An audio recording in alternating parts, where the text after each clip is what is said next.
How to finally lose those last 10 pounds. I'm going to share with you a dirty little secret that most women don't know. Hi, I'm Carol Henninger. I educate women by providing information to help them make informed decisions.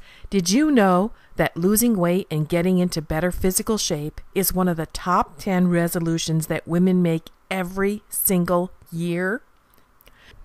I'm going to show you a 10-step system that only takes 10 minutes a day for losing those stubborn 10 pounds. This system is simple, practical, where you can achieve maximum results. A system that will give you the tools to change your story, all within the next 30 days.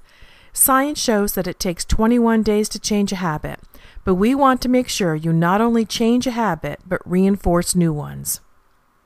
Losing weight is just as much about fear and commitment as it is shedding unwanted pounds. In this 10-step system, I will show you how to eliminate the fear of failure. What if fear of failure isn't your challenge, but a lack of motivation is? Well, we'll show you how to keep motivated throughout the entire journey and lose those last 10 pounds for good.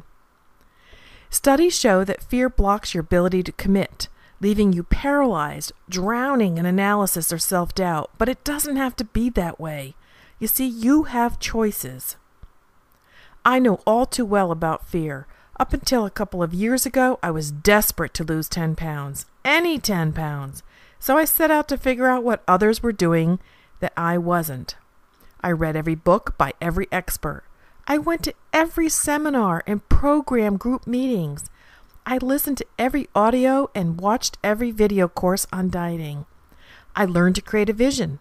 I learned to curb my food cravings.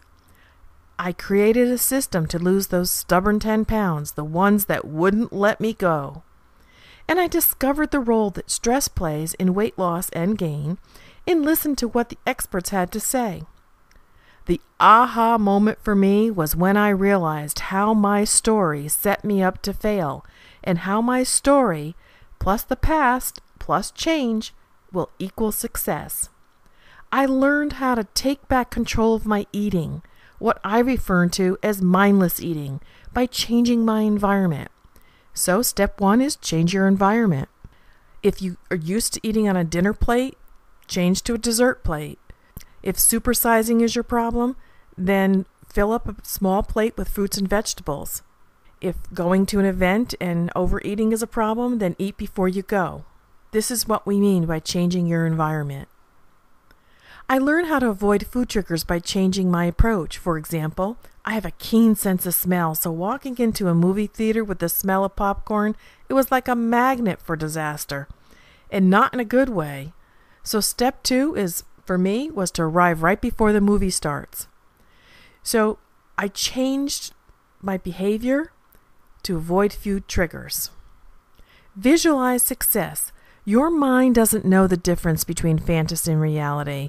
So step 3, every morning and every evening, I visualize myself at my ideal weight. I wrap my mind around what it feels like to be 10 pounds thinner and how I can zip up my jeans without having to lay down on the bed and suck in my gut. I've even cut out pictures of supermodels and pasted my face over theirs and hung it on my mirror, someplace, any place where I can look at it every day. Look at the past for evidence of past successes. This one's a little tricky because our bodies change as we get older, so strategies I practiced at losing weight at age 20 will not work at age 50. However, there is a lesson to be learned from my past experiences. For me, this step goes hand in hand with food triggers and my story I used to tell myself. Today, if I find myself craving a particular food, I will negotiate with myself. I will try to determine what the cause is for this sudden craving. But also, I may negotiate a 30-minute walk for a piece of candy. In other words, I try to find a physical activity I can do until the craving passes. This is where I'm learning to take back control. I decide when or how much I want this forbidden fruit, and I compromise. And there are times I go ahead and eat the candy. So what strategies can you share that have worked for you?